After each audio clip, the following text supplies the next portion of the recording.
Hello and welcome back to another episode of Into the 99, where we've got 99 cards, cuz Commander's number one. I am one of your hosts, Daniel, and today I have a wonderful special guest. Feel free to introduce yourself to everyone who we're working with here. Hey, good morning, everyone. I'm Mel from Salty Deck Gaming and Realmbox. You guys have probably seen my videos on Quick Brews or my meme videos from Realmbox. I'm one of the four people on the team. I'm the social media and content creator, or the main social media and content creator slash manager for Realmbox. Um, been playing since around 2003, 2004, so a little over 20 years. Um, I play mainly Commander now, and yeah, today we'll be building Uncle Iroh, the Grand Lotus. Yeah, you mentioned we had chatted a little bit on Instagram, and you had mentioned that you wanted to build this one, and we were just talking here. You said that this is a character you actually like. So what we'll talk about the card in a sec, but what made you want to build this one? Like what spoke to you about Uncle Iroh here? Yeah, so Uncle Iroh is actually one of my favorite characters, if not my only favorite character from Avatar: The Last Airbender. Fun fact: I come from a military family. I'm in the military myself, and if you guys follow, the Avatar lore, so does Uncle Iroh. And in the future, General Iroh actually turns into Admiral Iroh, right? So I identify pretty well with Uncle Iroh, his struggles. He's had a lot of loss in his life, and his philosophy went from being, I'm gonna be the hardest dude in the Fire Nation to really finding inner peace through his son's death, and being able to turn his life around, and finding true meaning, in his day to days. So I identify with that journey pretty well. Yeah, I've been in the military for a little over 9 years, so Okay. yeah, I totally get it, where he's coming from. That is like a good story arc too, right? Of, like you said, just like the tough heroic person, and then like loss hits everyone the same, right? Like it's no matter who you are, right? So yeah, it is nice to see it. I haven't I watched Avatar way back in the day, and I haven't watched it again, but with the new set and everything, I really do want to give it a rewatch, because I hate pretty aggressively on a lot of the Universe Beyond stuff, but this set so far has looked pretty phenomenal. Right. Definitely. And I tell people all the time, right? Like with Universes Beyond, the thing that we have to accept is that I think Wizards is trying to service new players now. And with this generation, what's the best way to get them into the game itself? Fan service, right? What's the best way to keep us? Fan service. So keep us as in the older Magic players, fan service. So I think they're trying to play into a happy medium. Yeah, I agree. Universes Beyond is a bit much, 90% of the time. However, it is what it is. Until they listen to what we have to say, I don't think it'll slow down. We've already seen the 2026 um, release schedule, so yeah, it's looking pretty rough. But I think the best way for all Magic players to answer them is with our wallets for sure. Yeah. The a lot of it generally, like you said, right? It is Hmm. it's easy to look at it from a I don't like it standpoint, because like I said, Hmm. I personally don't like it, but it is bringing, I do know a lot of people that did get into Spider-Man, and Spider-Man was a pretty unpopular set to a lot of Hmm. players, but I have 4 or 5 friends individually who were like, well, I'll pick up a Spider-Man deck for my kids, and then they're like, well, I'll pick a deck up for myself. Do you have a pre-con? That's a good Hmm. idea for me. So a few new friends are playing Magic now because of it. So to me, Yeah, okay, it's actually like it's working the way that they want it to, but I do like the way you put it there that it's not specifically just for us right now, right? Like Right. we can do what we can do and vote with our wallets, but then they put a good Hmm. set like this, and then you know. Hmm. Definitely. Um, yeah, like for example, my daughters love Spider-Man. I'm not the biggest Spider-Man fan myself, but both of my daughters love Spider-Man. They watch Spider-Man and Friends um, almost every day. So when the Spider-Man set came out, that was my segue into getting them interested in Magic the Gathering. You know, my wife's family is a huge Lord of the Rings fan. They're all Lord of the Rings fans. Yeah. So when the Lord of the Rings set came out, that was their segue into looking at Magic cards. You know, so it was a very interesting thing with Universes Beyond. A lot of people were reaching out to me. One of my longtime best friends, he's buying Magic the Gathering now, and he was a longtime pokey investor, bro. You Fair. know, but now he's buying collector's boosters, and he's asking me my opinion on Magic investing. And I'm like, dude, like I preface it with, I'm not the biggest fan of Magic investing. I don't think that's how the game should be utilized. However, if that's how you like to spend your money, I'm not going to stop you. This is what's good. So, yeah. Anytime anyone wants to talk about Magic investing, I talk about frequently Uh, buying my Tarmogoyfs. Oh man, was I so happy to buy my Tarmogoyfs. I got them. yeah. I have foil copies. I have like signed Tarmogoyf playmats, Yeah. and they printed it down to a token. It's a token now.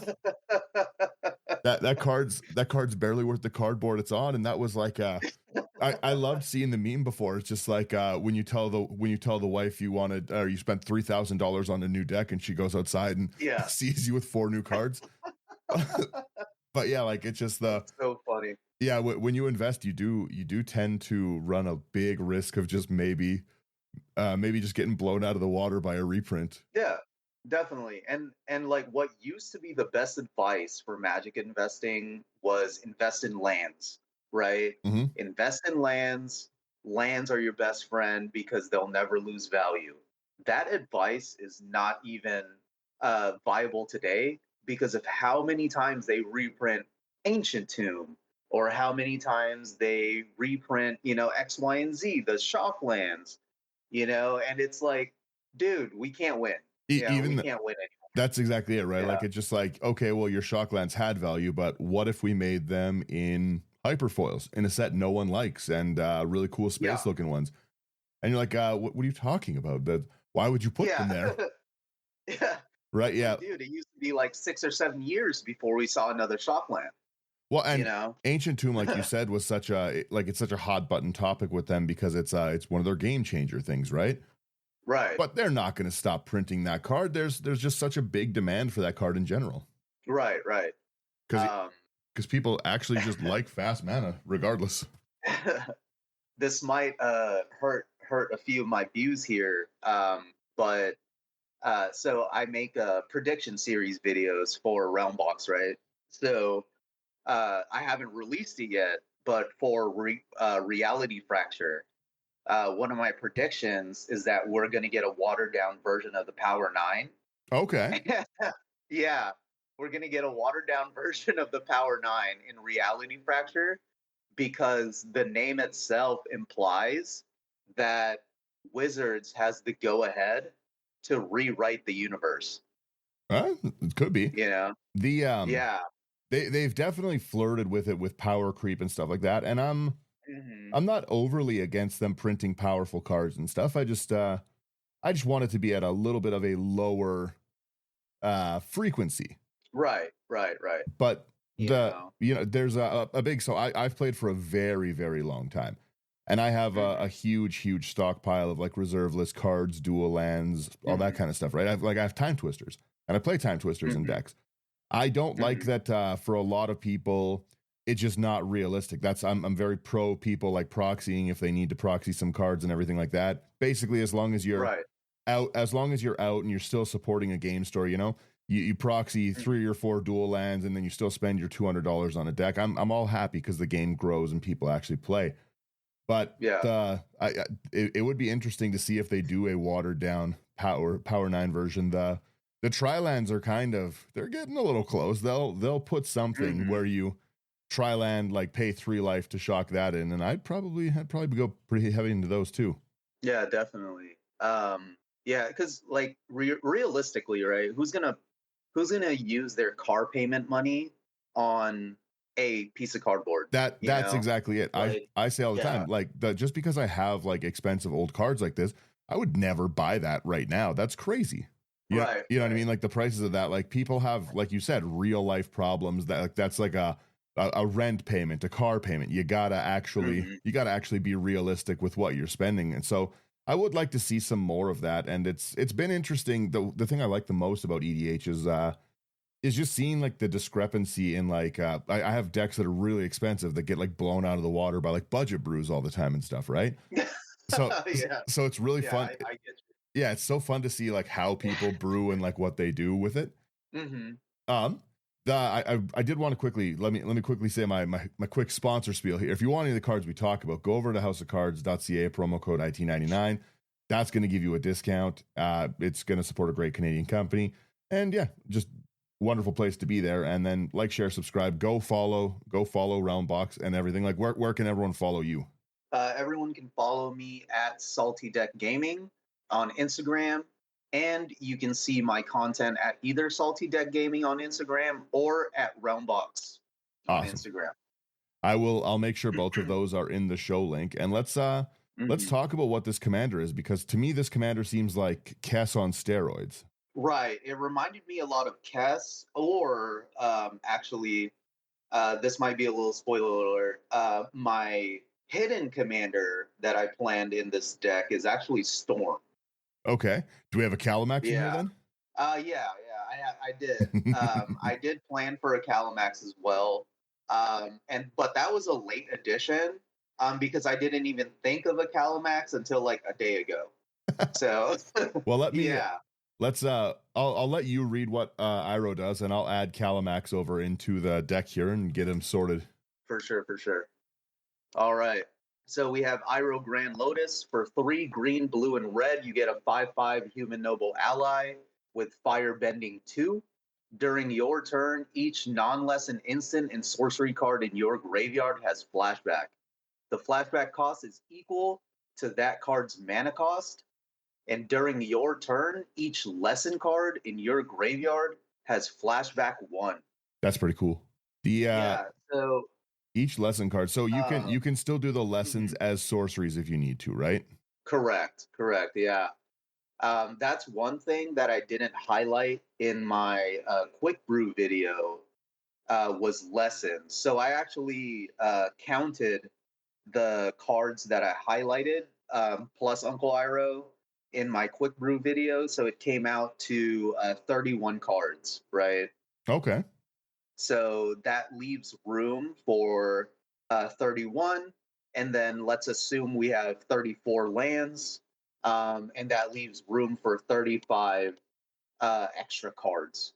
So that's quite a bit, you know. We have a lot of lessons as well that we could utilize. But my favorite lesson that I saw so far is actually energy bending. Have you seen that one, bro? I have not. Let me pull up energy bending here and see what this Yeah. does. So, uh, Energy bending is so sick. a 2 mana lesson. Lands you control Uh, gain all basic land types until end of turn. Draw a card and it's colorless. That's actually wicked. and it's at instant speed. Yeah. Yeah, so you could break it. Let's say for whatever reason, right? Because the way I was thinking was, dirty blue player over here. Uh, let's say you're spent on blue mana, right? What you could do is telegraph, right, on your turn, spend your blue mana, hold up your energy bending card, telegraph, that you have no more blue mana to spend. Yeah. Oh, I wish I could counter then, it, guys. Sorry. Yeah, exactly. And then pass, right? So now all of your opponents are like, oh, this dude can't do anything. I'll play my big splashy spell, and then you wait for the reel to come in. Oh yeah, game changer comes in, counter. Well, and it's so fun too because Yeah. especially if you're playing in any of the lower brackets, right? I don't have to worry about free Hmm. counter spells. He's only got red mana up. What's he going to do with that, right? Exactly. I like it. That Yeah. also just the draw is just a nice little addition. Hmm. Definitely. Yeah, it's such a cool card. There's like so many good you can really easily go and do the things that are big mana from the graveyard, kind of like you do with Kess, right? Like a seething song and a seething song kind of thing, Hmm. right? You can get a lot of big huge mana, and I think that's why, like you said, that going this secret storm route really Hmm. does pay off because you have so much access to just recap again, even just the fact that you can double brainstorm, right? Brainstorm twice in a row for Hmm. 2 blue mana. You're really up there, right? Yeah. Let's there's one I want to add right here really quickly for just cost reduction overall, and that's Doc Orlock. Hmm. Do you know that one? Which one? Doc Orlock. Let me look it up. Yeah, I'll read us Doc How do you spell Orlock. that? DOCK. DOC. It's Oh, DOC. yeah, it's from Thunder Junction. I love it's the silly bear, but it's green, a blue. Okay. It's a 2/3. Spells you cast from your graveyard or from exile are 2 less, and plotting cards from your hand is 2 less. We don't care Oh about the plot. yeah. Okay. But that's such Yes. a This good is early, yeah. perfect. Yeah. Let's put this in reduction. Let's get is there you said that you had a few of the cards that you like you already had some out. If you want to let me know some of them, I can put some in as well. And just Okay. You said we're looking at cost reduction right now, right? Yeah. Let me know when you're ready. Oh yeah, go ahead. Anytime, yeah. Yep. Stormcatch Mentor. Stormcatch Mentor. Let's grab this one. Okay. Oh yeah, that's the prowess otter.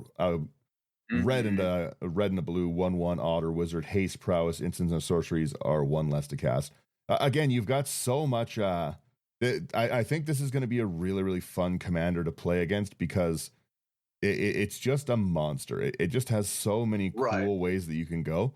But having access to your spells a second time, like I love playing like mono blue, like Lear Drowned Disciple, just because I can have that again. Right? There's a lot of cool things. I'm going to pull up over here. If you have any more, you keep letting me know. I'm going to pull up lessons on Gatherer so I can see what kind of we have. I know Strixhaven was big on them, yeah. Goblin Electromancer. Okay. Goblin Electro. Yeah, so another is it instant and sorcery reduction. I like it. Archmage of Runes. Archmage of Runes. So we have 3 double blue for this one. 3/6 instants and sorceries are 1 less. Whenever you cast an instant or sorcery, draw a card. I assume that'll be going off a fair bit. And then the card is called Uncle Iroh. Uncle Iroh. Yeah. Another one of these new ones I don't know yet. Firebending 1, it's 1, and then hybrid red green 4/2. Pretty good stats actually for uncommon. Human Noble Ally, firebending 1, and lesson spells you cast are 1 less to cast. Yeah, that's pretty cool. Okay, where is my? Yeah, so those are what I had readily available for cost reduction. Okay, I like these. I like these cost reducers. Again, a lot of them are going to be able to get a lot. Do we have any copy stuff we want to put in? Any storm like 1,000-Year Storm? Oh, 1,000-Year Storm would be really nice. Let me check. I have like value. Let's see, like instant sorcery value people. Let me I'm going to put this in our storm section here. Storm section. We can always remove some of these things if we need to later on. But yeah, 1,000-Year Storm, if we have access to all these instants and we can go off and get them copying, they're pretty cool. Yeah, 1,000-Year Storm. It's a 6 cost enchantment, right? Yeah. Yeah, 6 cost. How would we get there? It'd be like turn 7. We'd want to pop it off, right? Or I think we'd be faster in that because again we can really. We are in green. Yeah, we can Yeah. burn through every one of these. Like we can burn through our instant ramp section pretty fast, like with just like a harrow, those kind of things. Mm-hmm. Okay, so let's. Are you ready? Yeah, let's. Yeah, you go ahead. I'll sort things into categories as you say them too, so don't worry about that. Okay. Storm kill an artist. Okay, we'll put him in our value and ramp kind of thing. Mm-hmm. Storm kill an artist. One over each artifact. Whenever you cast or copy an instant or sorcery, you make a treasure. Yep. Archmage Emeritus. Yo, always so good. The draw. Yeah, he's great. There was one video where I called him Emeritus, and I posted it, right? Yeah. And my wife walks up to me and she goes, "Hey, are you gonna keep that up?" I'm like, "Keep what up?" She's like, "You called him Emeritus." I'm like, "Oh, like I didn't even realize it was him." Like, yeah, I didn't realize it was Emeritus, right? And I was like, "Yeah, well, I'm too lazy to take it down and edit, so I'm just gonna leave it up." That's fair. Yeah. Gutter snipe. Yeah, let me get a gutter snipe here. Yeah, so fun fact about gutter snipe, right? I got back into modern, I think it was 2014 or 2015, and I got stomped so hard by a burn deck. And I just remember gutter snipe took me out. I think it was like turn, I don't know, 6 or 7, and there's absolutely nothing I could do about it. And I was so hard headed, bro. Like all I wanted to do was play Eldrazi's That in sounds modern. like me. That sounds like me back in the day. Right? Like, yeah. And I'm playing Emrakul, win or lose. Yeah, exactly, dude. Like the LGS owner at the time was like, "Hey, dude, like you might not want to play Eldrazi's right now in modern. Like, there's so many other options for you." He's like, "You might want to go elves, something like that." I'm like, "No, dude. Like, I want to play Eldrazi." Just ring the cards up, bro. Yeah. I'm playing it. Yeah, dude. I got stomped. So I'm getting hard. Prime Titans. I'm getting Ulamog. What else do you want me to say? That's exactly how I used to play. Yeah. Like, oh man, it was so embarrassing. I love it. Do we want to do for another lesson here? Do we want to get some? I'm just trying to see here. There's so many cool lessons. The instance we don't care about, right? Like lessons can be anything. Which ones? Correct. Yeah. Yeah. Lessons can be sorceries or instance. I say we throw in a containment breach. Containment breach. What does that do? So this is a 2 and a green. Destroy target artifact or enchantment. If the value is 2 or less, you make a 1/1 green and black pest token with when it dies, you get a life. But yeah, again, 3 mana removal, not horrendous, but 3 mana removal that we can then play for 1 other mana. 4 mana double removal is great, especially when it's making us 2 tokens.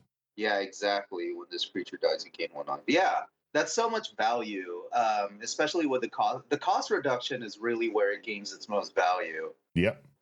Yeah, that's awesome. Well, and especially too, if you have anything that's going to storm off, right?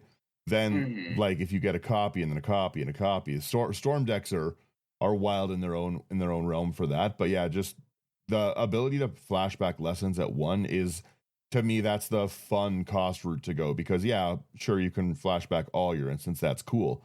But flashing stuff back for 1 is phenomenal. 1 colorless too. You don't even need to worry about it. You only have a red left. Too bad. Yeah, that is pretty good. Bira. I'm really excited over Bira. She or he, I don't know. But yeah, Bira is dope. How do we spell that? Bira. Bira. I'm not seeing Riptide Rogue. Oh. Bira, yeah, Riptide Rogue. It's a Bria, yeah. Is it Bira? Yeah, Bria. My bad. Yeah, I love this card. It's so fun. Yeah. 2, a blue, a red for a 3/3 Otter Rogue with prowess. Other creatures you control have prowess, which is silly. And whenever you cast a non-creature, target creature you control can't be blocked. Nice, easy, unblockable, and it really does power pump the table. Right. Yeah. I'm gonna put this in. So much value just for you. That's awesome. Well, and it makes it because we're probably going to run a fair bit of instants and stuff in the deck, right? Mm-hmm. So suddenly you're trying to get through even those little pest tokens we were talking about. I only have little 1/1 blockers. You cast like 2 or 3 cheap instants, and now they're 4/4 blockers. Definitely problematic. I also don't know if there's any other card like this. There is now because of Avatar. However, Electro, dude, Electro is just insane. Is this Electro Assaulting Battery, okay? the Spider-Man rogue villain. He's a part of the Spider-Man Rogues Gallery. Yeah, I'm looking at this here. I was hating on Spider-Man pretty hard, so I don't know a lot of those cards. Yeah, I feel you. But yeah, this card is insane. I don't know any other card other than a card from Avatar that even compares to this. Well, this is just looking at it again. Like I said, I haven't seen a lot of these, but this is, if I'm looking at this right, this is just like mono red Omnoth on heroin. Like we have exactly. Electro Assaulting Battery, 1 double red, 2/3 human villain. It's got flying built in. Why wouldn't it? You don't lose unspent. Yeah, you don't lose unspent red mana as steps and phases end. Okay, that's great. Whenever you cast an instant or sorcery spell, it ramps you. Well, all right. And when Electro leaves, what? yeah, and when Electro leaves the battlefield, you can pay X. When you do, he deals X damage to target player. Like, that's generally the problem with playing Omnoth is somebody kills your Omnoth and then you can't recast it on a turn. But if you know what I mean, okay, I kill your Electro. I use that 30 mana to lightning bolt you in the head. Okay, calm down. That's great. Yeah, dude, Electro is just nuts. It's like, bro. Yeah, that is a good comparison though. Omnath on heroin. That's funny. Yeah, I'm putting that in. I don't even know what section to put that in. Everything red. Yeah. I was gonna say like ramp for instance section, like value for instance. Is it ramp? Is it? I'm gonna put it value for instance, but that's a good card. I like this. Definitely. Man, it's broken. Also, something that can compare that's an older, not exactly old, but older, Bergie. Bergie's great too. Yeah. That's whenever you cast non-creature, right? Correct, yeah. Oh, actually, it's whenever you cast a spell. Oh, yeah, any spell. Yeah, whenever you cast a spell, add red. Until the end of turn, you don't lose this mana as steps and phases end. That is fair. There's I have a high cost lesson I want to add to this one. Mm-hmm. This is Mascot Exhibition. Do you know this one? No. So generally speaking, like it's really high cost. It pays off with a high cost. It's 7 mana. Create a 2/1 white and black inkling with flying, a 3/2 red and white spear creature token, and a 4/4 blue and red elemental. So we're getting 9 power at 7, but that's 18 power at 8 if we look at it. Or if anything if anything puts this into our graveyard, then we're really, really looking awesome. My goodness. Yeah. And it's cost reduced. Like everything is just great about it. And we can just do the flashback thing. Yeah, the 1 mana flashback. That is pretty. Yeah. There seems to be some pretty cool colorless lessons. Which are kind of interesting to me. What did you have any other sections already pre out there? Yeah. I'm just like I said. I'm Baral Chief of Compliance. Baral for the extra value. Yeah, I'm just like I said. I'm just scrolling lessons right now and looking at those as we go. So we've got instants and sorceries are 1 less. Whenever a spell or ability you control counters a spell, you may draw a card. If you do, discard. But again, nice reduction. More again. Storm Splitter. Oh, is that the Storm Otter? Yeah, I love that one. Yeah, that one can go off pretty good. Let's put that into our Storm section here. The Storm Splitter, for anyone unaware of it, is one of the best little otters. 3 and a red for a 1/4 Otter Wizard with haste. Whenever you cast an instant or sorcery spell, create a token that's a copy of Storm Splitter, exile them at the beginning of the next end step. But if you have something like that Brew out and they just keep getting bigger and bigger as well, definitely a problem. I'm going to throw in a Cycle of Renewal in our ramp. Oh, we should add a Soul Ring probably. Some actual rocks and stuff too. Cycle of Renewal. Let me put this into our ramp section, and then I will make this ramp Then let's add some of these. We're at 52 cards here, so let's get a Soul Ring. Let's get a. You want an Arcane Signet in a deck like this, or do you think we can just run it with more? Yeah, we instant should ramp? have an Arcane Signet. Because you're down to run 34 lands in this, right? I got 33 put in Or there, but we could put it up yeah, to or do you 34. want Yeah. to do 33? I mean, we are in green, so we can get away with 33, but with what's our does it show our mana curve on here? Yeah, Oh, if it does. yeah, just Okay. down at the bottom here. So Yeah. our average is 3.4 right now. Ooh, that's pretty good. Yeah, we can get away with 33. All right, we can always And put then some if more our in mana after. curve goes up, yeah, if our mana curve goes up, we can make a cut or two. That's not bad. It's really good. Oh, there's some just brutal lessons. They're really cool. Avatar looks like it got a lot of new lessons in here. Mm-hmm. Oh, don't forget, bro. Strixhaven Part 2 is also coming out. Oh, I know. So, yeah. Oh, I was unaware that this card is a lesson, and I'm gonna put this card in every deck I can at the moment, which is Secret of Bloodbending. I'm scrolling through. I'm seeing Secret of Bloodbending. Yeah. I'm a simple man, and that's going in the lesson section. I don't think I've enjoyed a card spoiler more than this one in a while. It's 4 blue, which again we've got green. We could sort that cost out.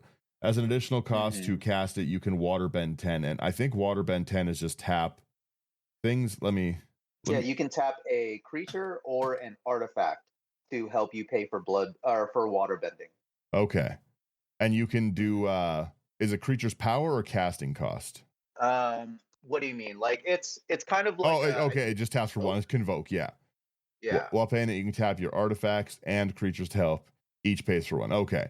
So in this Secret of Bloodbending, it's quad blue. As an additional cost, you can waterbend 10. You control target opponent during their next combat phase. If the spell's additional cost was paid, you control that player during their next turn instead. Exile Secret of Bloodletting. Now, one thing is that we won't be able to get our great value back from the grave, sadly. But if it's in the grave, we can get this off for just one colorless. So that four colored mana is not a problem in any way. And it's really, really fun to it's really funny to take people's turns. And again, I have a unique way of playing where I basically just threaten the table with everything all the time.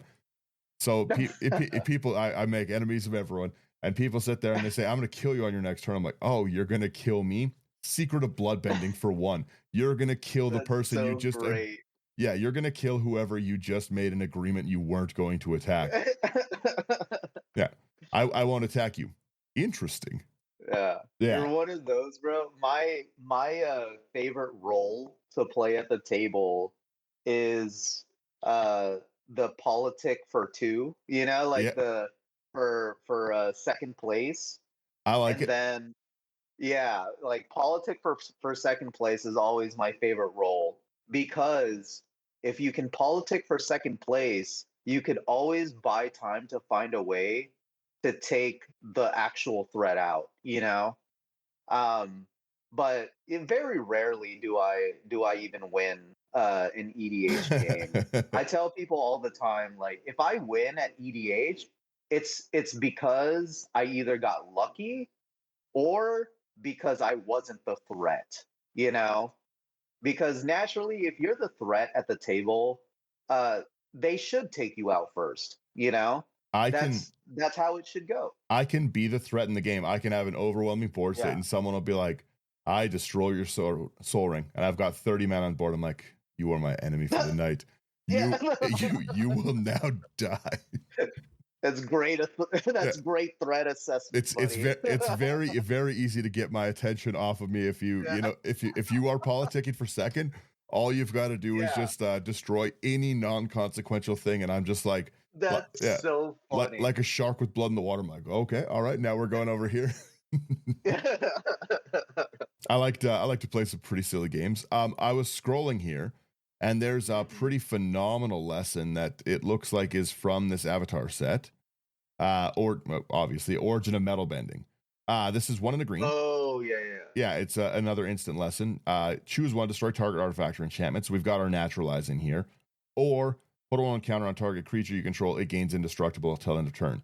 That's awesome.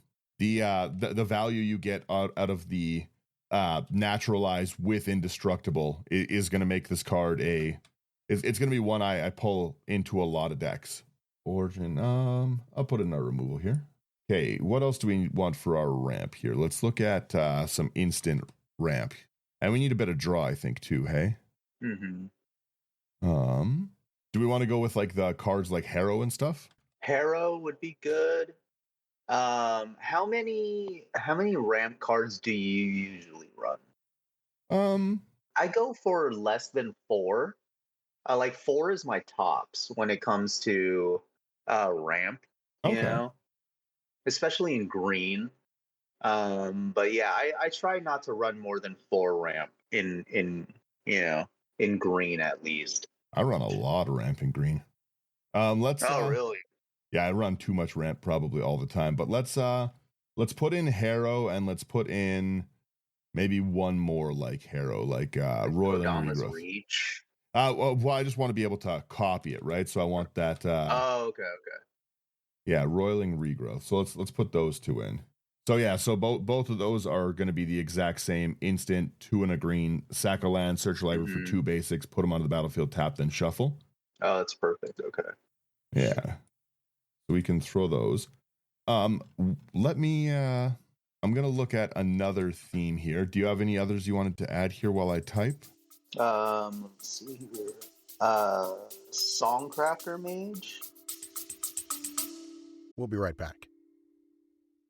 Ever wondered what a rhythm-based stealth game with dinosaurs might look like? Or a farming sim in space with zombies? Welcome to the Gaming Blender podcast. I'm Matt, and with my co-host Scott, we take a random game genre and random game mechanics, blend them all up, and pitch wild, totally hypothetical games you've never heard of, and maybe shouldn't. New episodes every other week. Hit play and unleash your inner game dev. No coding required. Search the Gaming Blender on your favorite podcast app now.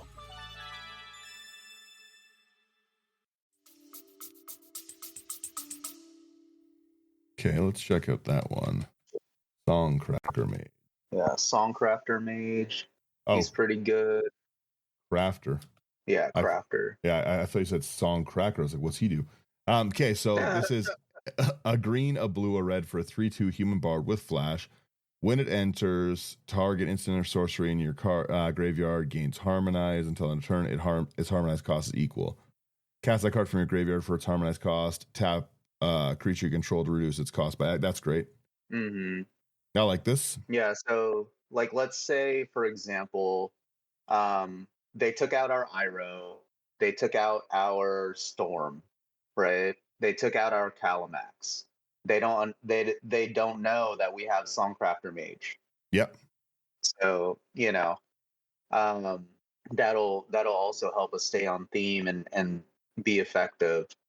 But yeah, I'm very much like when I build, I'm very much a plan A, B, and C. It doesn't matter what you do, my deck is still going to do what it wants to do. Type of player, you know. Yeah. I'm kind of the same. I just I go with a theme, and it doesn't matter what anyone else is doing. I'm doing that theme. Exactly. Yeah.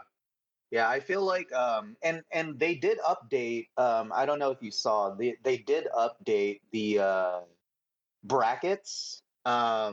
They updated the brackets to include what's it called? Consistency.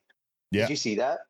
Yeah. That's I for a long time really quickly have said that like the C in CDH should be for consistent, because if your deck is like, again, if you have a powered down like, oh, this is a bracket 2 deck, but it consistently does the exact thing you want and gets the exact, then exactly. Yeah. Yes, I've been saying it since the brackets came out, bro. Like if consistency has to be a thing in EDH, like especially in the 99. Yep. Like, come on, Well, that's yeah. I'm so glad they. I have a few decks that I've taken apart specifically for that reason. I built them to be kind of silly. Like Zaxara is one I talk about all the time. Zaxara is I had a lot of fun building Zaxara. It was really cool, but Zaxara only does what it does. There's no missing in it. No matter what I do in the deck, I make a ton of giant hydras and overwhelm the table. Right. Like there's, you know what I mean? You've got the ramp in the command zone. Everything does that one point, right? And there's a few decks that just, I find at least they overperform on what I wanted them to do. And to me, at a lower, especially when I'm trying to be sillier and have more fun with my friends, that's not super fun to like have the same. Like EDH is it's supposed to, like, one of the things I like about lower power games is that there you just see so many cards, right? Like even in this right here, we're like not even 60 cards deep, and there's a ton of cards I don't play with at all. Like the again, even the fact that I opened a ton of Strixhaven, right? I don't have a single deck that I use Mascot Exhibition in, but I've got a bunch of them, right? But this is like the perfect place to put something like that. So I like seeing actual variety, actual variance in cards. And yeah, if you're only just constantly getting the same cards to do the same thing, like, you know, I'm sure you've seen it many times too, where it's just like, okay, so I tutor for my Rhystic Study, or here's my Smothering Tides, right? Right, whenever I want, nonetheless. And then they're gonna argue like, oh, it's just a bracket 3. It's like, dude, you're doing it every game, whenever you want. Yeah. So how are you gonna tell me that's a bracket 3? You know? Well, yes. That exactly. That's specifically it. It's just if your deck is always doing the same thing, then then you're not like playing like a randomized deck, right? It's no different than it's no different than playing a Persistent Petitioners deck where they're all right. You know? Yeah. But yeah, I get your point. I too took apart my Zexara for the same reason. Actually, it's funny that you said that like that was your example, because I did the same thing. Yeah. Like 3 months ago. A few months ago I actually decided to significantly cut down on my collection. So I gave away my build box. Yeah. I gave away my bulk collection, and I sold half of my trade binder. And I broke down.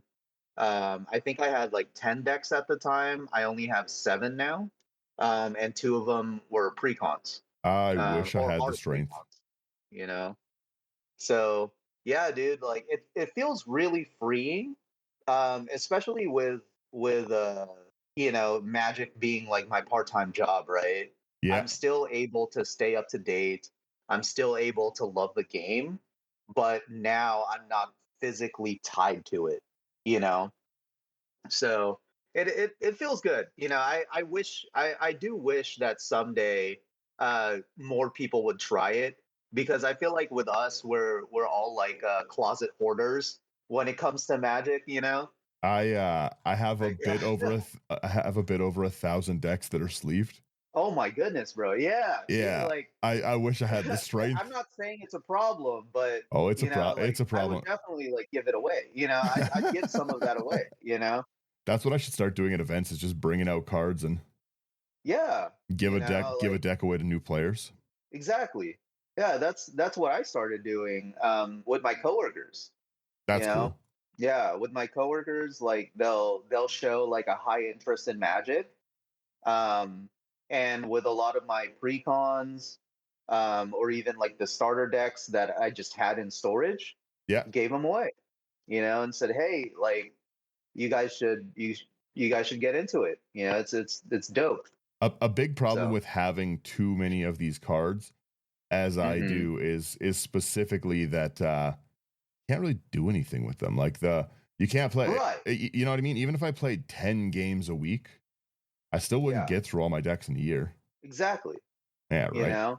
I'm a big fan of that type of, you know, like of being reasonable. Like we should be giving back to the, you know, to the community, or at least helping to grow it, you know? Yeah. So I'm doing a face-to-face event, a convention out here this month. Maybe I'll bring out a deck or two to just specifically give away. Yeah, dude. I think maybe I'll do that. Where's it going to be? The Calgary event in Calgary, Alberta. Okay. Nice. Yeah, it should be fun. Very cool. I did have a card I want that I think is perfect for this deck. Have you ever heard of the card Ceta Sanctuary? Seed of Sanctuary? Ceta, Ceta. So I'll read it here. It's an enchantment.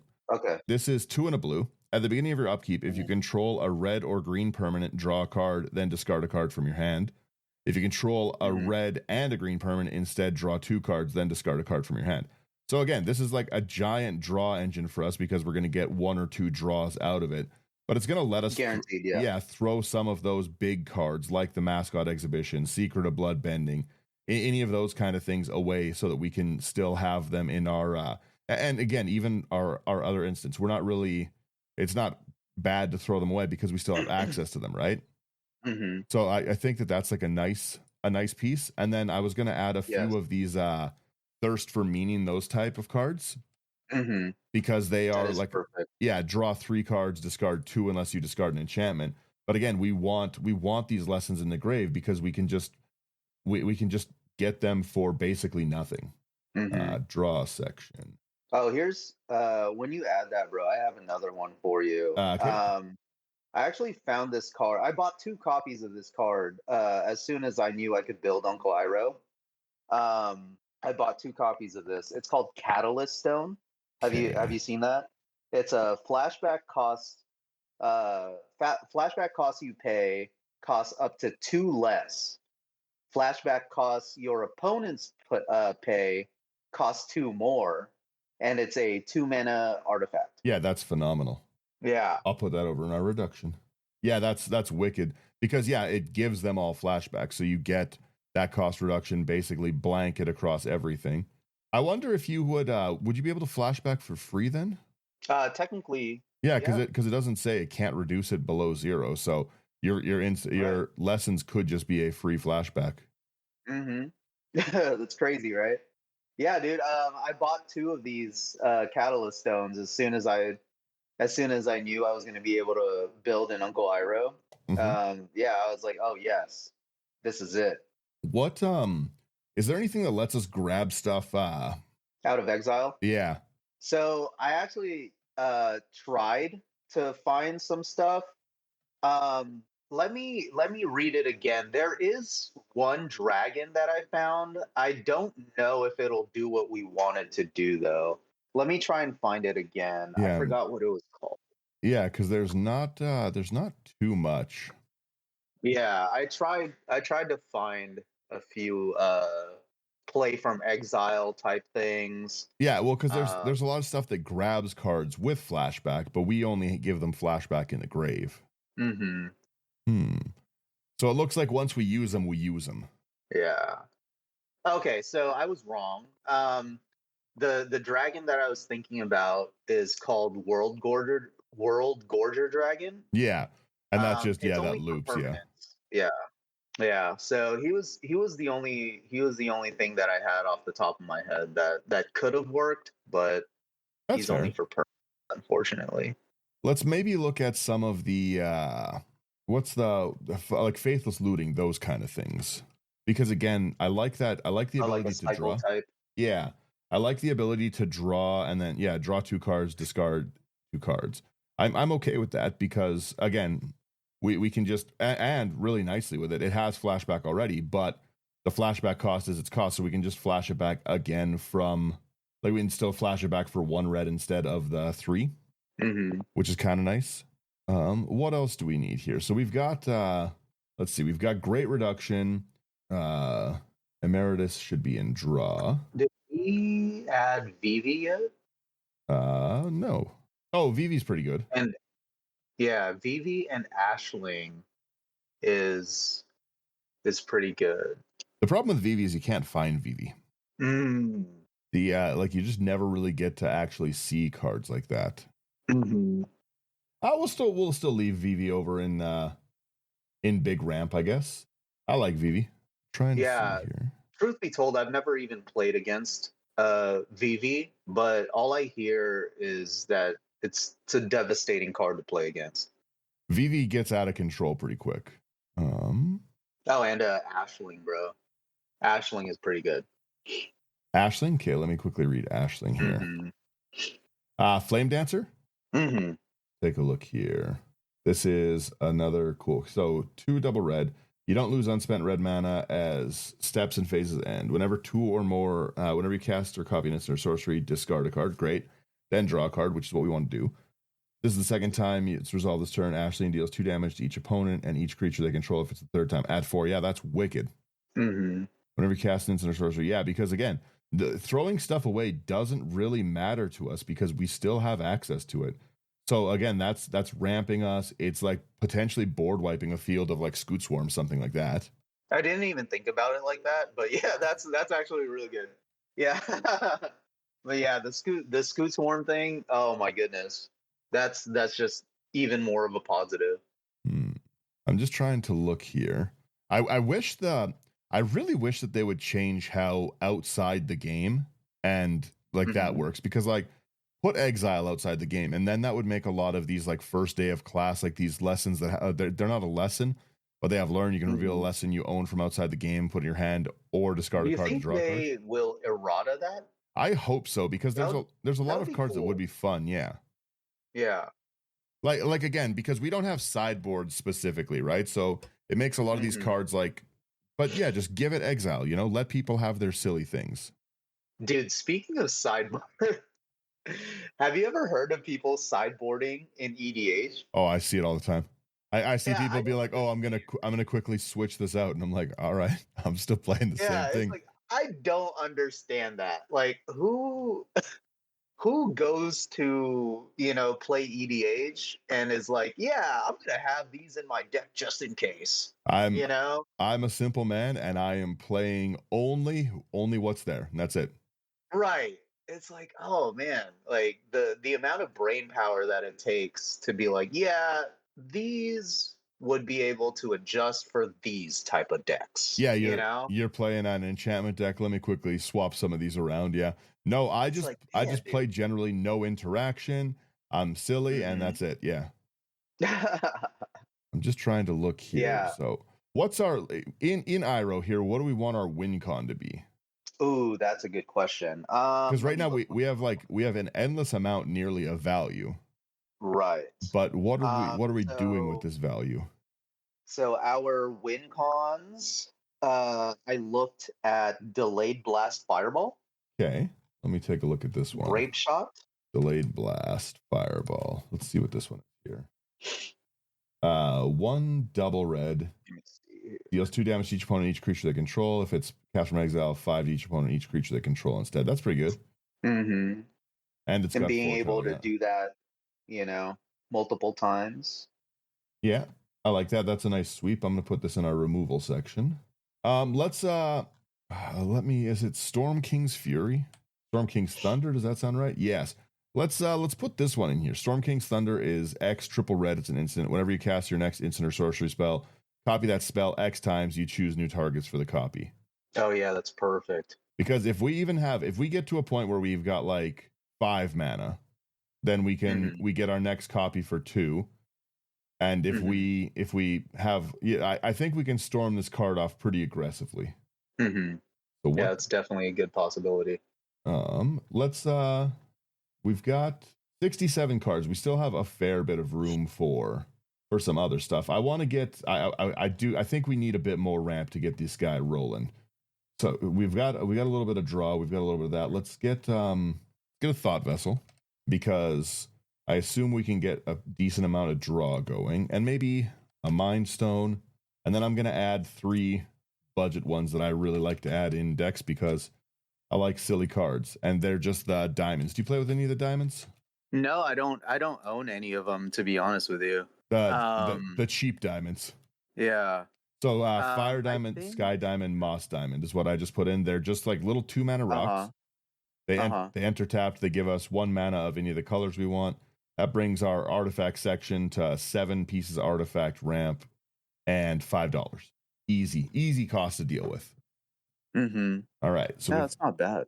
Yeah, we've got a bit more ramp. I don't know if we need to put in maybe some of like the typical like cultivate kind of stuff to get this stuff rolling a bit more. Yeah, how much green ramp do we have so far? So far, we just have the roiling regrowth, cycle of renewal. We have 2. Yeah, so 3 pieces right now. Do you want to do 5, like specifically ramp? Okay, yeah, I'm all right with that. Yeah, that would work. Let me look. 3 visits. 3 visits is always good. Then we can grab more of our sources we need. Mm-hmm. Because ideally, like, we'd have dual, dual lands, but what's it called? I'll at the end of it when I post the deck list, I'll give us a bit of a budget mana base or whatever kind of thing. 3 visits over into our ramp section. Where is our ramp section? There we go. I'm just trying to see here. Oh, dude, I forgot.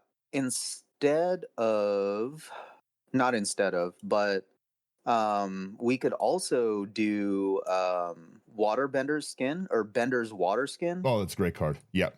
I need to pick a ton of those up. I just saw them and I need to pick so many of them up. Yeah, untaps every turn is great. Let's because we're doing a lot of we have a lot of instants. Let's do a Victory Chimes as well in the deck. It's another one that Victory untaps. Chimes? What does that do? It's a 3-mana artifact, untapped during each player's artifact, and a player of your choice adds a colorless. It can be us, it can be them. We can help people out. So politics. Sick. Yeah. And that's cool. What's another? I didn't know about this card. That's awesome. There's one more that's like it. I gotta find it here. But if we've got instants and we've got the ability to keep untapping these, it's nice. Where is the card? I thought there was another. Bender's Water Skin is so good. I have to pick a bunch of them up. Apparently, according to Card Kingdom, they're only 99 cents right now too. So. Oh yeah, I'm gonna buy like 50 or 60 of them. Again, that's the problem with like having so many decks is that when I want a card, I want like 50 of them. It's pretty bad. Like the new whatever the new Terramorphic Expanse was, I bought 400 of them. You did? Yeah, because again, I used Terramorphic. I don't blame you. Like I don't blame you. That's pretty good. I use Terramorphic so much, right? And a lot of times like a 10-cent card, 20-cent card. But yeah, there's a few that I really like. What is this card and why can't I find it? Who was I talking to Landfall about? I think it was do you follow Strixhaven Dropout? No. So she was talking about landfall decks, right? Yeah. And like it just seems that whenever I play against a landfall deck, they pilot it so well. And it's like, oh yeah, I definitely need a landfall deck. Yeah. But whenever you pilot a landfall deck, it just doesn't pop off the same way, even though it's built very similarly to the one that you played against. Yeah. And it's like, why does this happen? You know? Well, it's such a thing with like playstyle too, right? Yeah. I do think it's funny. Really quickly as well. Okay, during your turn, I wanted to make sure Iroh was only during our turn. I still think that's pretty cool. Yeah, it is funny, like the difference in like a deck, like the 2 people playing the exact same deck. It is just basically a different deck at that point. I can't find the other one that's like Victory Charms. I thought there was another one, but again, even those 2, just being able to get those 2 going. And then maybe I don't know. Do we throw in just a Cultivate, nice and easy? Yeah, Cultivate is fine. Yeah, so let's throw a Cultivate. Where's my sections up here? Move Cultivate over. We're still actually like as well. We're 76 cards in. We're still pretty budget. It's only $130 deck at the moment, and that's insane. Yeah, that's with cards like we've got Bree at $23. We've got VV at I think VV's almost 30. Storm in yet? I mean that would bump it up to like 130. But is Storm just expensive right now? Yeah, Storm's like $20-something. I can't find what's Storm's name. Do you know? I know it's Storm, but let me look. Storm. Oh, let's get VV's presence, by the way. Every time I play I have a VV deck, and that's like one of my favorite cards in it, or not presence, persistence. Persistence. Yeah, there we go. VV's persistence. Yeah, it's 1 in a red. You create a 0/1 black wizard creature token with whenever you cast non-creature deals 1 damage to each opponent, which is phenomenal. And whenever your commander enters or attacks, you can pay 2. If you do, return it from your graveyard to your hand. But our commander conveniently has Firebending 2, which means every time we Oh, attack with it, we just man. get it back for free. That's amazing. Okay. That's great. Also Storm is a storm force of nature. Let's take a look at Storm. That was from the Marvel Secret Lair. Yeah. Storm Force of Nature. 1 and Teamer for a 3/4 mutant hero, flying vigilance. Whenever Storm deals combat damage to a player, next instant or sorcery you cast this turn. Well, yeah, that's pretty great. Obviously, if we're going to go a Storm route and we've got a little bit of extra money in the budget, again, that still only brings us up to $150, and that's not an unnecessary amount. As well, we do also. I keep forgetting because I'm going to move Calamax over into the Storm section because I keep not seeing the Storm section. I had it as hidden commander, but Calamax also is it's a powerhouse in a deck like this because we're casting so many instants, right? And we just have this like pseudo Storm theme built in. I think we should put in some of the what's the word, like the seething song kind of things that I talked about earlier. I know that they're let me see. I have a few of those actually.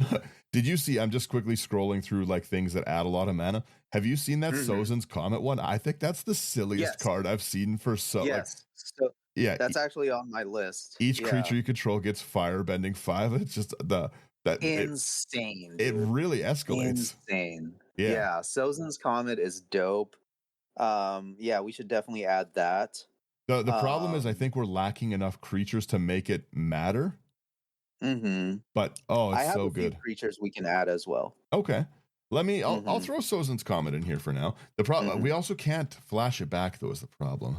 We'll put it in the list. Oh, because it exiles itself, right? It's just a sorcery.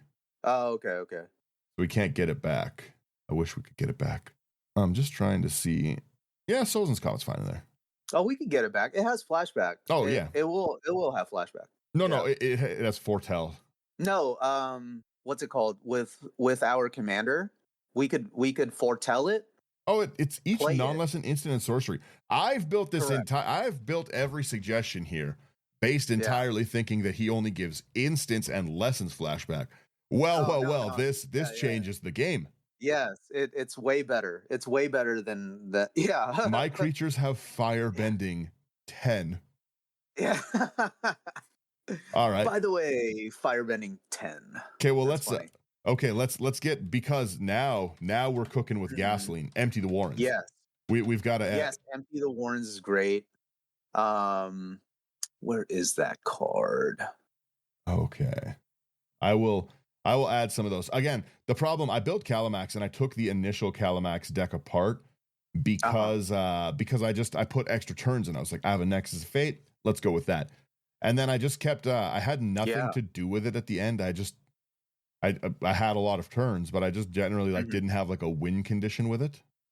Yeah. Do you want to do extra turns in this? No, I like the way we're going right now with like big out of the way things. Do we want to put an Arcane Bombardment in here? Because I love Arcane Bombardment. What does that do? So it's kind of a risky card a little bit, but it's phenomenal. It's 4 double red. Whenever you cast your first instant or sorcery spell each turn, you exile an instant or sorcery at random from your graveyard. Then you copy each exiled card with Arcane Bombardment, and you can cast the copies without paying their cost. Oh, yes. That is great. Arcane Bombardment. Because, it does get pretty fun pretty quick. It's going to go into the Storm thing. I love Arcane Bombardment. And people don't generally play enchantment removal enough, I find. Yeah, that is interesting. And it's readily available. It goes in every single precon. And for whatever reason, people either don't use it for that or they just take it out. Day one of grabbing a precon. I strip those out, get that nonsense out of here. That's too many lands, bring it down to 33 and we're ready to go. Yeah, it's like, dude, wait, what? Let's get a okay, well the sorcery section, this changes the game for me because like I said, I've only thus far looked at instants. Well, now I want to. What else? How much room do we have for creatures, bro? We've got 20. We've got 19 spaces left. 19 spaces. Okay. Let me give you a few creatures then. Okay. Let me know when you're ready. Yeah. No problem. At any point. Yeah. Leer, Lier. Yep. Leer. See that one, I think our commander already does it, right? Mm-hmm. Spells can't be countered. I think it's too expensive. I think we leave Lear out for now. Okay. Pinnacle Monk. Okay, I like that one. Pinnacle Monk. Where are we? Yeah, this is the flip one, right? Mm-hmm. I'm putting in the land section. It's 3 double red. It's Jin Monk with prowess. Whenever it enters, return target instant or sorcery from your graveyard to your hand. Great. It goes in the lands. And then we lose a land. Because I'm greedy. Veyran. Do we already have a Veyran in here? No, but Veyran's great. Veyran hurts me personally. I love it. 1 red 1 blue for 2/2 Ifrit Wizard with Magecraft. Whenever you cast or copy an instant or sorcery 1/1 till end of turn, that's not how you do it. If casting or copying an instant or sorcery spell causes a triggered ability of a permanent you control to trigger, that ability triggers an additional time, which is phenomenal for all of our storm kind of things. So cool. In our storm section. And the last one that I have is Exalted Flamer. Okay. Exalted Flamer. What is this? Beginning of your upkeep, return an instant or sorcery at random from your graveyard or your hand. Great. Whenever you cast an instant or sorcery, 1 damage to each opponent. Yep, that's phenomenal. Recursion. Recursion section. Honestly, I'm going to put... where was that other one? Maybe I should put that in recursion too. Okay, well, that makes sense why you said Grape Shot. So I'm going to put Grape Shot in the list. Mm-hmm. I was like, we can't get Grape Shot back, sadly. Oh, here's another one, bro. Brain Freeze. Did we already add that one? Brain Freeze would be good. Yeah. Because then we've got a big mill section. Honestly, you know what we've got to put in this deck? It's this card brings me back to something that's really funny. Ignite Memories. Do you know that card? Ignite Memories, man. Let me see. Yeah, I'll read. I need to reread it. Oh, you're gonna read it. Yeah, I'll read it here. So it's 4 in red. Mm-hmm. Target player reveals a card at random from their hand. Ignite Memories deals damage to that player equal to the card's CMC, and it has Storm. Yes. Okay. I do like that. That is, yeah, that goes hard. We have a lot of so let's put in some of the stuff like to get our Storm count up. Let's put in like a Snap. Mm-hmm. Because that's return target creature to its owner's hand, untap 2 lands. Basically, it's just a free untap. So Brain Freeze is definitely going to be a problem. Do you want a Flusterstorm? Flusterstorm is not bad. Mm-hmm. Let me see here. I forgot what Cracklewood Power does. I think it's 5 times X damage. I was going to say, like, that could be one of our win cons if it does what I think it does. Yep. Yeah, 5 times. Yeah. X damage to each of up to X targets. Yeah. Since we're what's it called? Since we're like getting so much mana, you know, we're able to just dump it into a Cracklewood Power. Yeah. And then if we need to, do it again. Well, I didn't add that Seething Song yet. Oh, okay. So let's add Seething Song because again, stuff like that just enables us to get pretty silly pretty fast. Mm-hmm. Where is my Seething Song? Yeah, 3 mana turns into 5, and then we use 3 of the 5. So we're turning 3 mana into 7 mana. Mm-hmm. That's pretty good. Let me see what else we've got that's like the Seething Song kind of things. We don't have a lot of like I said, we're still a little weak on our creature section here. Okay. Let me see. I've never used him the right way, but I was gonna suggest Snapcaster Mage, but it's one of those cards that's like a hit or miss for me. I don't know about you, but Snapcaster Mage is just one of those, like, you know, if I have him, he's either dead in my hand or I'm like desperate to use him. You know what I think he's never a happy medium. We have access to some annoying stuff here. Let's put in a Awaken the Woods. Awaken the Woods? Yeah, Awaken the Woods, kind of a pricey card, but I think this is a wonderful spot to use it. Because again, I'm looking for some stuff that gives us more creatures. Awaken the Woods definitely does this. Oh, yes. Yeah, X double green, create X green. That is great. Yeah, X1/1 green forest, dryad land creature tokens. If we use it early as like a ramp piece, then that's still fine. If we use it late and we dump it into like 15, then flash it back, then we're looking really, really good. Right. Yeah, it doesn't matter. It doesn't matter early or late game. It's gonna be effective either way. Yeah, I'm just trying to look at some things that basically some things that are going to give us some creature tokens and be fun to storm off. Like I wish we could do something like an ink shield in this deck, sadly. Bro, you know what's funny? I'm looking at the cost of the deck, and we still haven't broken $300. Oh yeah, yeah. It's still a fairly nice cheap deck, and we're nearly at the end.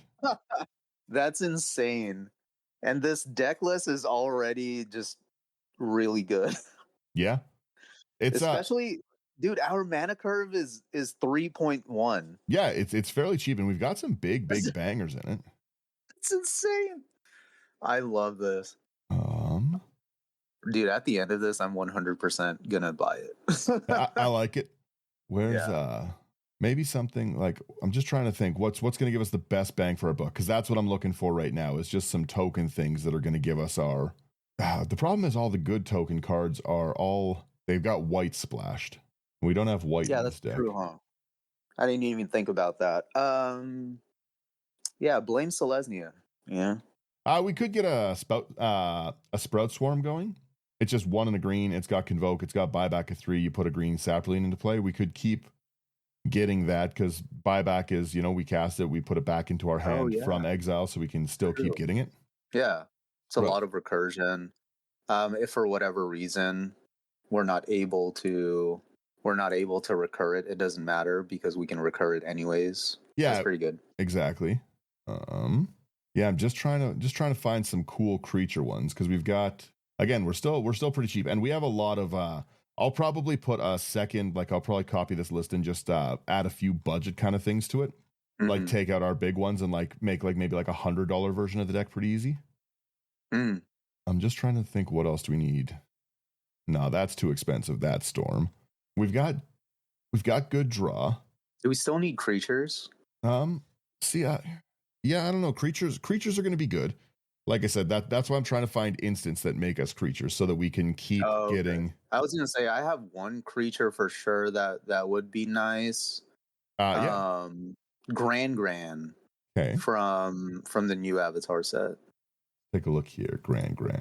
When it becomes tap, draw a card, discard a card. Great. Non-creature spells are 1 less to cast as long as there's 3 or more lesson cards in your graveyard. That's wonderful. We've got a fair bit of lessons. Oh, and Ral. I forgot about Ral. Monsoon Sage or Mage. Yeah. Yeah, he'll help us out quite a bit. Ral Monsoon Mage. What's this one? 1 in red, instant sorceries are 1 less to cast again. Great reduction. Whenever you cast instant sorcery during your turn, flip a coin. If you lose the flip, deals 1 damage to you. Who cares? If you win the flip, you may exile it. If you do, return to the battlefield transformed. And transformed, we get Ral Leyline Prodigy. Enters the battlefield for an additional loyal county for each instant of sorcery you've cast this turn. Great.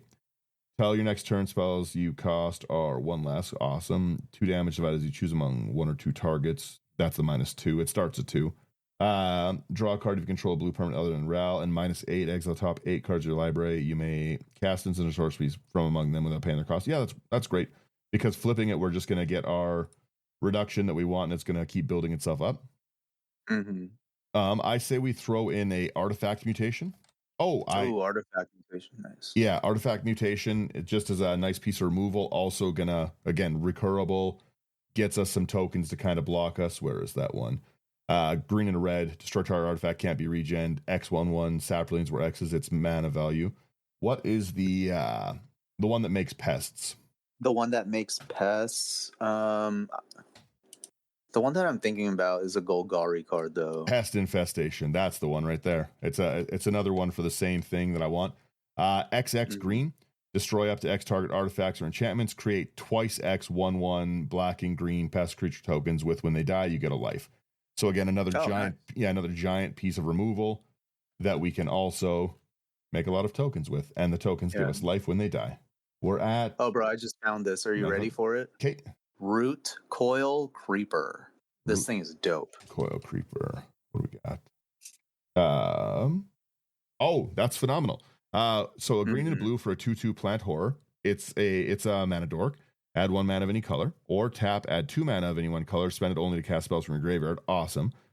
And then it has a green and a blue, tap it, exile it, return target creature with flashback from you own from exile to your hand. That's pretty good. I like that a lot. That's so cool. Yeah, that thing is dope. Yeah, well, that's another great like piece of ramp early, and especially it's doing exactly what we want with our commander. Mm-hmm. I'm just trying to think. Let's do a Curious Herd as well, and then Curious Herd. Yeah, that'll end this section that I've been trying to fill out here. Curious Herd is 3 and a green. Choose target opponent. You create X 3/3 green beast tokens, where X is the number of artifacts that player controls. So if we have a player going off with artifacts, we're going to spend 8 mana, get like 33 threes. Pretty great. Nice. I got to organize these sections. Okay, so we've got room for 3 cards left in here. We've got I say Wonderful Ramp. Let's see how many instant sorceries we have here down in the deck. We have. Oh, I've got it all in. It's not in the right categories here. What is the point of a salt summary? It just tells you like how annoying your deck is based on how people rate a lot of these cards. Wow. So yeah, we're a little over we're not over too much though. Like we're a 46. It's normally a 41. That's so funny. Okay. Yeah. Yeah, I was like, what the heck is that? I do like that stuff. Okay, so we've got room for 3 cards. Let's make them big game finishers. We've got access to tons of mana. We've got access to tons of like ways to copy our spells. What is a good finisher? Let's what can we think? Because we've got the Storm Kings and like the spells. The Crackle with Power is a great way. Ooh. Not a finisher, but it will help us finish people off and save us at the same time. Weather the Storm. Okay. What's this one? Weather the Storm. You gain 3 life. Yeah. Storm it off. That's good. Mm-hmm. Yeah, because it'll help us storm off, give us life, and set us up for future storm counts. Let's take a look at this here. Maybe this is a good finisher as well. Let's do a Banefire. Banefire. Yeah, X damage. It's X in a red. X damage to any target. If X is 5 or more, it can't be countered. The damage can't be prevented. Oh, nice. So if we've got, if we have a ton of stuff and we have a way to get our storm off, then we're pretty good there. And then, we've got a lot of big cool X spells. We want to put in like a Blue Sun Zenith just to be able to, again, just to be able to recur. Yeah, we can draw for us. We can get some for us. Like I like this. Mm-hmm. That makes sense. Because that gives us 100 cards. I still got to work on a land section here. Still an under $300 deck. Estimates that it's an optimized bracket for with our basic lands. Like I said, we can budget this down pretty aggressively, I think. Yeah. But like so cool. We do have a lot. Like Iroh will come out pretty quick with this like ramp section that we have. Because we have, I'm gonna put all of this whole artifact section over into our ramp. Okay, so let's pull that over into ramp. So we've got, where did our ramp section go now? 16 pieces of ramp, which is awesome. It's a cheap ramp package too, $51. And that's gonna be pretty wonderful. We have a big storm section. Every card in this storm section, if it comes out, is problematic. Oh, I also forgot that we have the Storm Splitter to end the game with if we need to. Say that again, bro? We've got the Storm Splitter that we can end the game with. Oh yeah. The Otter, we've got so many of those. How much? Let's see. What room? How much room do we have for an additional card? We're at 100 cards. We can cut something. Oh, okay. Nice. Yeah. We can still definitely cut things easy. So, what was the card you had in mind? I didn't have a card in mind. I thought we were looking for more to add. Yeah, I'm just trying to think. I just want to go through very last, like what cards have like a storm here. Maybe we could get like maybe we'll add in like a Haze of Rage. Haze of Rage? Yeah, it's just a nice, easy card to storm off with because it's just 1 in a red. It's got a buyback of 2, but we've got so much cost reduction that oftentimes it looks like we're going to be able to pay this for 1 in a red and just keep getting the red back. But it's creatures you control get 1/0 till end of turn, and it has storm itself. Okay.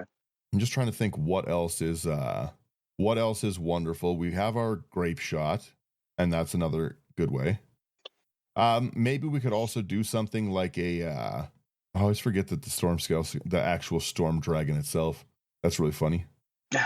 Yeah, because let's grab a sprouting vines. I didn't even think about that one. It's just it's a card that itself has storm. Search your library for a basic land, reveal it, put it into your hand, then shuffle. Again, early game ramp, but it's another nice thing that just is going to keep storming off and care about our storm count. Oh yeah. Okay, is awesome. We got to cut 2 cards here. Weather the Storm is great because it is going to give us a lot of life. I was going to say this might not be a good idea, but it is an idea. The diamonds. We can cut 2 of the diamonds. The diamonds would be an okay cut. Okay, well let's we've got green, and green's going to be our most common color, so let's cut the green diamond. Yeah. And let's cut what do we have more of color-wise? Fire diamond. We've got more red, so let's cut the blue. Oh, okay. That still gives us 14 pieces of ramp, which is still nice. Yeah, because like I said, I think that we're let's put in a Chatterstorm. I also really like a Chatterstorm. I like these little storm cards. That is so fun, yeah.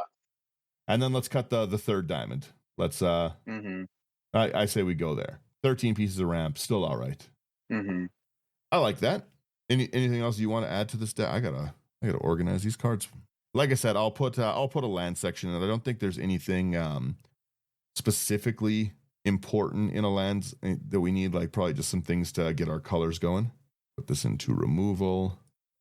Ignite Memories is I think Ignite Memories is so funny because generally speaking, there's a lot of games where we have a player sitting at the table that's a dragon player or a dinosaur player, and Ignite Memories is hilarious on them because all their stuff's like 6 or 7 mana. Yeah, that's actually really funny. Yeah, now that you put it that way, that's actually really funny. Yeah, right. Like there's a lot of players that Ignite Memories just ends up like outright killing. And later in the game, most people aren't like sitting there holding on to a handful of mana that is going to help them out. Like they're holding their big stuff. Also, you know what? I want to add one more card. I want to add a Mind's Desire. Just because I like this storm theme. Yeah, so Mind's Desire, shuffle your library, exile top card. Until end of turn, you can play the card without paying its mana cost, and it has storm. I like that because every card that we reveal is going to add to that storm count of the next spell we cast. So like if we Mind's Desire and we get like 5 cards, we reveal 5, and then we Grape Shot after that, we've got like 6 or 7 storm count on just that one card that we've played. Oh, what do I cut for that card? Do we want to cut the Blue Sun? The Blue Sun was kind of our last minute addition. Yeah, the Blue Sun is fine to cut. Yeah, it was one of those where it's like we could live without it.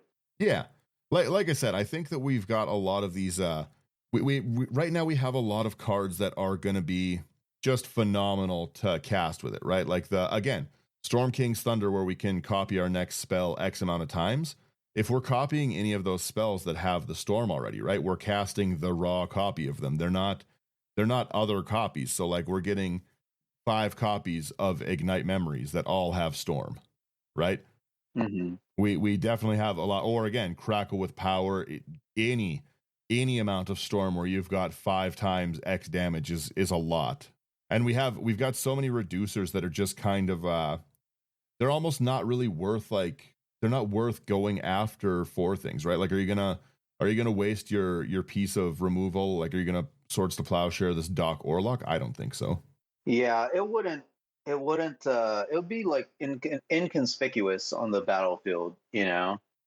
Yeah. I don't think people would really look twice at a Doc Orlock, which is unfortunate for them. You know, they would look at Vivi. Let's see, who else would they look at? Storm, obviously, they'd look at her. Ashling, they'd look at Ashling. When you look at this Sozin's Comet as well, too, right? The fact that we can flashback our instants and sorceries, right? If we have like 5 creatures that attack, we suddenly make 15 mana, right? And Storm, like any of our big cards, like I was just saying, the like the Storm King's Thunder, where we just it's an instant, right? So okay, well, we in combat then cast our Storm King's Thunder for 15. We've got the next spell we cast copies 12 times. Well, then there's pretty much no card in the deck that's not going to be fun to cast 12 copies of, right? Right. Yeah. Right, like you know what I mean? Literally insane. Yeah, again, Awaken the Woods for 3. If X is 3 times 12, that's a problem. Mm-hmm. You know what I mean? Like every single one of them.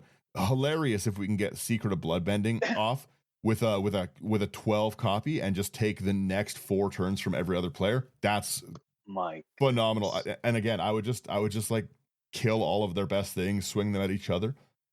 Like I said, we're pretty good on the enders, and we have big ramp. Oh, I didn't even put Seething Song over into a ramp. Yeah, I've got to still organize these. Sprouting Vines, ramp, tokens.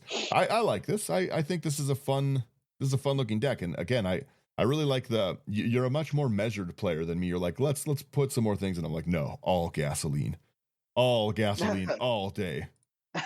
Yeah, there's some really cool stuff in this deck. I actually will probably I'll put Snap and Removal. I will put Brain Freeze and Enders. Yeah, that's the other thing.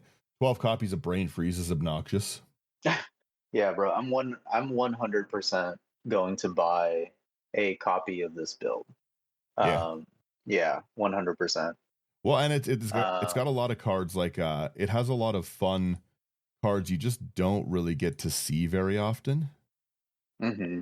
Like I said, like just there's just not a place for a lot of the stuff, right? Like I really like it. There's a lot of unique cards in here, and I really like stupid things like Shatterstorm. Getting a fast Shatterstorm off is really fun. I play it's Miria. I can't remember the name of the commander. It's basically the Gruul Urza. Do you know that one? Gruul Urza? Yeah, you can tap your artifacts for green mana. Let me find it here. Yeah. I always say it wrong. Yeah, Miria, Scholar of Antiquity, 1/1 red, 1 green. Tap an non-token artifact you control, add a green. Tap 2 non-token artifacts you control, exile top card of your library. You can play this. It's all like a 0 mana artifact, and a lot of times I get like a turn 1 or turn 2 Chatterstorm off for like 14, and it's really cool. Interesting. I really like it. Yeah, Maria's with that. It's a land destruction deck. It's pretty brutal. It's not fun, but it's fun for me. But yeah, no, I like I said, I really like where this list has gone. It has a lot of there's a lot of cool ways to end the game in this. Mm-hmm. I'm going to put this into Haze of Rage. I think I'd have to put over into the Storm section because that's what we're using it for. Is just we ideally want it to be a nice cheap reduction, and we want to just keep sitting there and buying it back. And I'm also weirdly putting Sozin's Comet in ramp. I feel it deserves to be there. Just a moment, bro. Let me go grab some water real quick, okay? Yeah, no problem. I'm just quickly organizing some stuff here. So we have our Banefire over into Enders. Yeah, game Storm stuff. And then like I said, I'll make a budget version of this as well for everyone listening because like I don't know, $300, not bad, but we can bring it down. This is very fun. Ignite Memories also into Game Enders because it's hilarious. I like random chaos and tokens. Sorry, it's this for everyone. I'm just organizing for the video stuff and the actual list. But I think I have everything in its sections now, the proper sections. Yeah. Estimated bracket 4. Hilarious. All right, I'm back. No, all good. So yeah, I think I've got it all organized. The way when it's actually organized out now, it looks like we've got 17 pieces of ramp. We've got like 4 pretty big like enders of like the Banefire, Brain Freeze, the Crackle giving us our Overwhelm. Ignite Memories as a hilarious game ender, I think is really funny. You could pretty easily go into as well Aetherflux Reservoir, that kind of thing, because you're casting so many spells that you could do it. But no, I like where this list is. I think that there's a lot of really annoying stuff. One of the things if I think. Oh, go ahead. I was gonna say if we have 17 pieces of ramp, we can swap out Mind Stone for something if you wanted to. Nah, I think we want Iroh out fast. Okay. Got you. Yeah, because some of the ramp is like big things. Like I put Sozin's Comet in ramp. Makes sense. Okay. Yeah. And then like Awaken the Woods as well. Like those are big things, right? So we want to get the commander out as quick as possible. It's just like with Kess, right? We want it out as fast as we can so we can get those like dark ritual mana anthem kind of things out. I just want to quickly see. I'm pulling up my Kess list on the computer. I want to see if there's anything else that I want to put in from the Kess list. I didn't even think about looking at that. Like are you talking about like a desperate ritual or battle hymn or something like that? Yeah, like some of these things that give us battle hymn could be good in a late game for sure. Just trying to look at the instance. I'm pretty sure Kess is only instant, right? This is just better Kess. Lucky enough. Because Kess is a what's it called? Black, red, blue, right? Yeah. Yeah, I can't yeah, a lot of the things have black, right with Kess. Like you want that those although we could put in a mana geyser. I think that's the one piece of ramp that I think we are going to be missing. Yeah, mana geyser's dope. Yeah, because that's going to enable us to go like 0 to 100 real quick. No, Rite of Flame's not enough. Past and Flames, no. Got a basic Kess list here. Okay, yeah, let's do you want to take out let's take out the Arcane Bombardment, I think, for that one. Because we already want to exile our own things and kind of be a little more in control of it. And that'll bring our cost down a little bit too, mana-wise. Yeah, that brings our mana value down to 3 that way. And I think that's pretty good. See, now here's the problem. I'm scrolling through looking at other stuff, and now I'm seeing other annoying things. We got to put in this Rite of the Dragon Caller thing. Have you seen that card? Which one? Rite of the Dragon Caller? Rite of the Dragon Caller? Let me see. It's, 4 double red. Whenever you cast an instant or sorcery, create a 5/5 red dragon with flying. Interesting. I'm putting it in Enders. Right. Okay, now I need one more card to cut, and then we're good. Then I'll stop for real. Yeah, that is really good. Yeah, it's really cheap too. For 6? Yeah, for 6, and again, it's going to start paying off pretty quickly, especially with the ability to cast some of these cards for like 1 mana from the grave. Do we want to cut Bria? I don't think we care so much about the unblockable. With Bria, so since we're making so many tokens, she still what's it called? Gives our tokens value, right? Yeah, that's true. And it does make it so that Iroh can attack a little freer too. And it also kind of gives us access to kind of essential, especially with us making so many tokens. Well, she'll be multifaceted in that sense. You know, I was going to say too, with the Haze of Rage that we have here, where your creatures you control get 1/0. Basically, every time we cast that with Bria out, we're going to be able to double the effect almost of prowess. But Iroh could get to commander damage unblockable fairly easy as another like. Oh man, I didn't even think about that. Yeah, because that's really good. Yeah, because we have that built-in evasion, and we've got like that little sneaky pump spell in there that we're generally using just to pump storm count. But if we have the mana and we have, they've got a board state that we just can't get through, nothing stops us from storming off that Haze of Rays and just smashing them for the 21 command damage, right? If we've got like especially if they have like a life gain strategy that we just can't get around, we're not going to fireball our way through like 700 life, but 21 damage, yeah, no, okay, I like that. Okay, I got to cut one more card.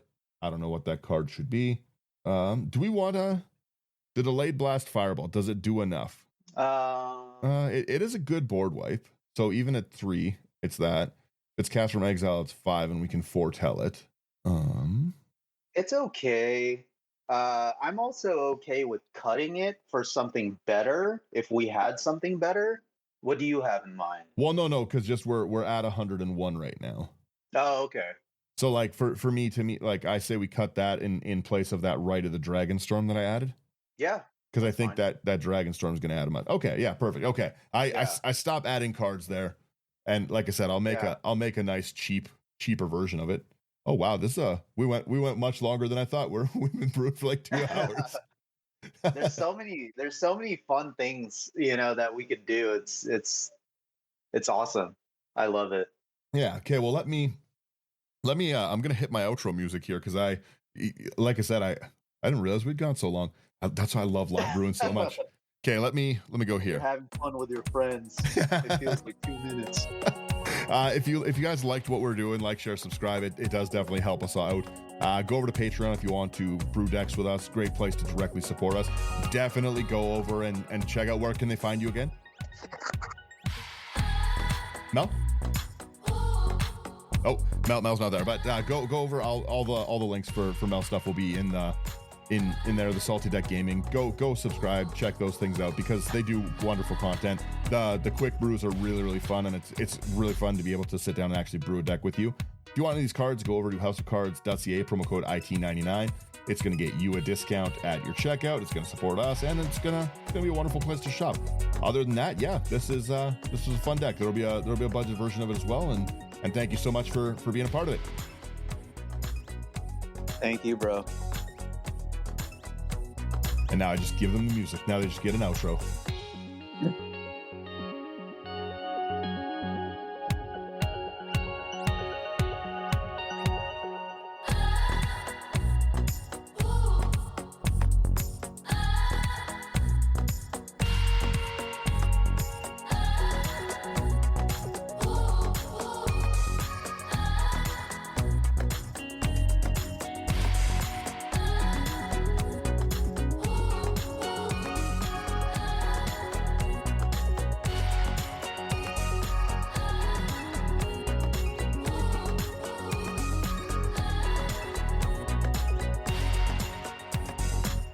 Okay, bye for real now.